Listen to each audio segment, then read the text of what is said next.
Hey everyone, welcome to CSM Live this week. Thank you for being here. We're starting a new series in James this week, but before I get started on that, I just want to make a few quick announcements. The first one is all of our in-person gatherings as a student ministry are going to be done outside. This is not including Trek on Sunday mornings, but our Wednesday nights and our Sunday nights, whatever it is, when we meet in person, they're going to be done outside. Now, we have a few events scheduled like wiffle ball and kickball and spike ball, and laser tag is going to be set up in the field at the end of the month. But all these are going to be done outside so that we can create an environment where everyone feels safe and comfortable participating. Also, this is our last full week with our 2020 graduates. Some of them are going to be moving off to college next week. Others are going to be hanging around here and moving into the 3C ministry. So if you see them, make sure you tell them goodbye and you want to thank them for the value that they've added to this ministry over the years and their commitment to it. We're getting started in James, and what we're going to look at in James is kind of one of those hard truths of trying to find joy in tough times. Now think about a time where you've just gone through something difficult. Or maybe you felt like life was unfair. I know for me, one of the things that I felt like was unfair in life was I wanted to go to Ranger school my entire life. I wanted to be an Army Ranger. I had set my mind on that. And in 2008, when I enlisted, I just started looking at what is it going to take for me to get to Ranger school. I want to get there. I want to have my opportunity. I want to get my shot to go to Ranger school. And 5 years after I enlisted, I actually had the opportunity. I worked hard and I put myself in a position to where I was sent. Now, once I got there, there's about 250 of us there. We all in process together. In the first week, you go through a series of tests, combat water survival, obstacle courses, combatives, all these different things. And they make it incredibly, incredibly difficult on you. You don't get to eat. You don't get to sleep. You're up for like 4 days straight almost with maybe 15, 20 minutes here or there to take a nap. But they make it stressful on purpose. Now, one of the first things you have to go through is land navigation. Now, I had been through land navigation before. I'd practiced land navigation. I've felt like I was experienced in land navigation. So we started this, and that morning we get out there. It's like 3 a.m. We start while it's still dark outside.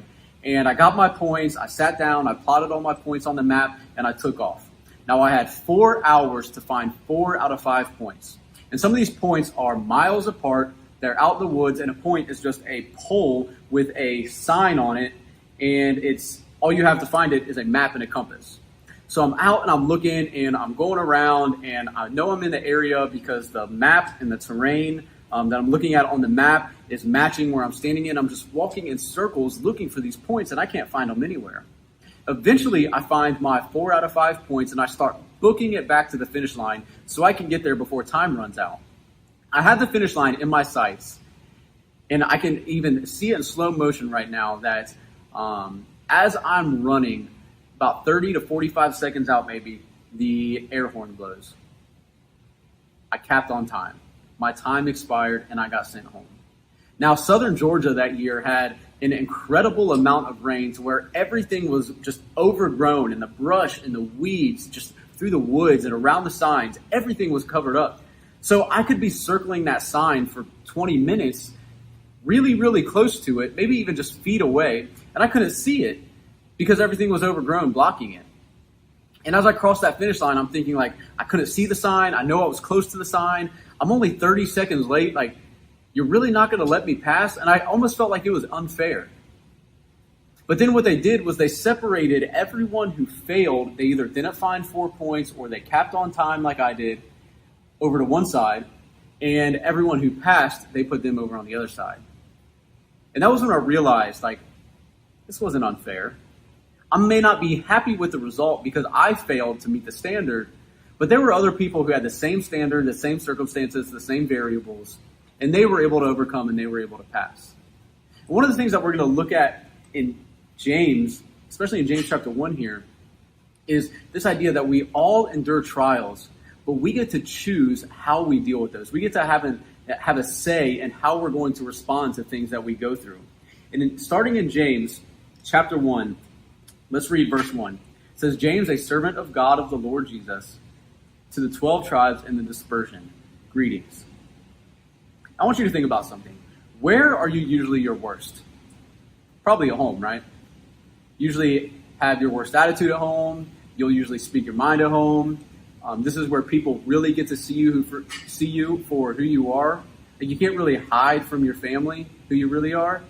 And we're usually our worst at home because we don't have to put on some image of what we want people to see. And we know that no matter what, our family is going to love us. So usually they're the ones who kind of deal with the worst side of us. That's where we rebel the most.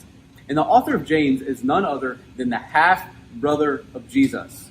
Think about how much more difficult it would have been for James to write a book of the Bible had Jesus grown up and who Jesus said he was didn't match with how he lived. Because if anyone would have known something wrong that Jesus did, it would have been James. I've got a brother, and if my brother came and told me that he was the Son of God, that he was going to save all of mankind, I would have told him, you know what? We need to get you into a hospital because I knew you when you were 8. I knew you when you were 12. I knew you when you were 13. I watched you get arrested when you got in that fight in school. Like, I know you're not God. I know you're not who you say you are, but I love you. So we're going to do everything we can to get you some help, man. But James, he's writing this book as the half-brother of Jesus because he fully believed that Jesus was who he said he was. And he's writing this book to a group of Christians throughout who are spread out throughout Jerusalem and Judea because they are being persecuted. They can't stay together. They can't gather because persecution was preventing them from being able to gather as the church. And through that, we learn lessons of what it is to be a Christian as we're enduring trials. So though they were scattered due to their persecution to a very minimal degree, we can kind of relate to that. Like being scattered, we can't gather right now. We feel like we constantly have somebody else telling what we can do. We're constantly trying to see what we're allowed to do. What are the new rules today? What are the restraints on being able to get together? And this is an experience unlike anything any of us have ever been through. We're all trying to figure this out together. But through these circumstances of going through these difficult times, it presents opportunities for growth. So even in the midst of our current situation, God desires for Christians to endure trials with joy. He wants us to endure these trials with joy so that the gospel is not rejected. Look at verses 2 and 3. Count it all joy, my brothers, when you meet trials of various kinds, for you know that the testing of your faith produces steadfastness. The testing of your faith produces steadfastness. And he says, count it all joy when you meet trials. So James here, he has the audacity to tell these people who are being persecuted to count it joy when they're going through these tough times. That's like telling someone to just smile when they're being sad, or to be happy when they break a bone, or to be happy when they're at a funeral. Just get over, like, find joy in this. That's one of those things that's a lot easier to do, that's a lot easier to say than it is to do. You just find joy in circumstances all the time. Like, why is that so difficult? Yet here, James is saying, count it joy when you go through these trials. He says, look at the bright side.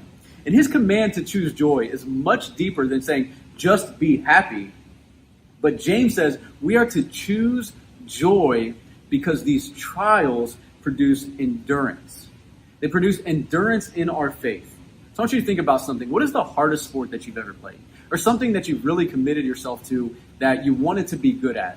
You practiced at it. You built up endurance in that thing. You went after it time and time again so that you could be better, so that you could improve. And what James is saying here is that we choose joy as we endure hardships because we know that it is making us better. We know that it is making us more like Christ. And so what James is trying to teach here is that the Christian life, much like other arenas in life, endurance is required and endurance leads to improvement. Look at verse 4. Verse 4 says, and let steadfastness have its full effect, that you may be perfect and complete, lacking in nothing. So we choose joy in our trials because we know that when we respond rightly, we are being made more like Christ. I know in baseball, every player wants to bat, every player wants to field, every player wants to throw the ball well. In basketball, players want to be able to run fast and jump high and shoot.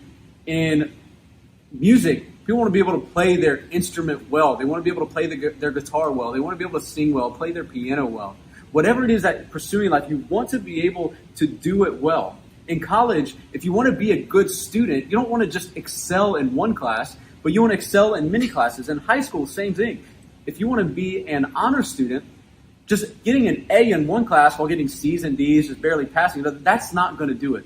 We want to excel across the board. And that's what he's getting at here and saying about the spiritual life, that the more we grow in our patience, the more we grow in our endurance, the more we find joy during the trials in our life, we become complete and lacking in nothing.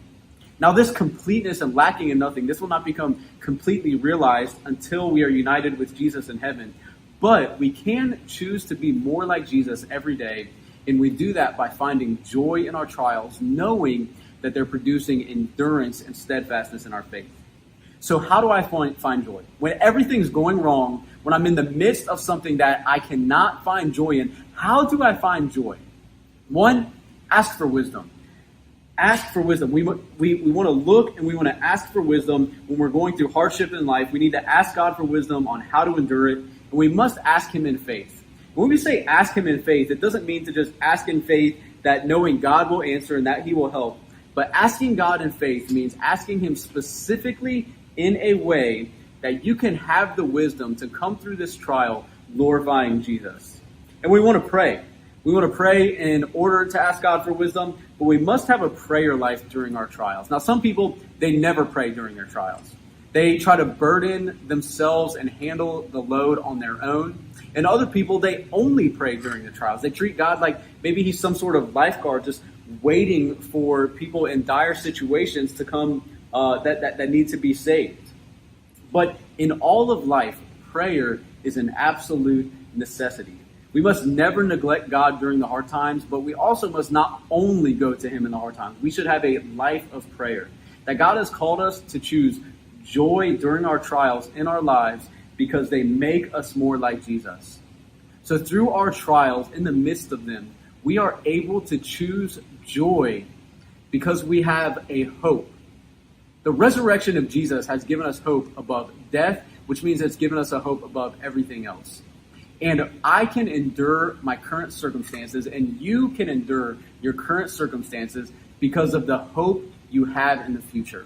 And this isn't a wishful hope, but this is a confident hope that we have full faith in Jesus, that whatever it is we're going through, we can find joy in it because it's producing endurance in our faith, it's making us more like him, and one day we will overcome.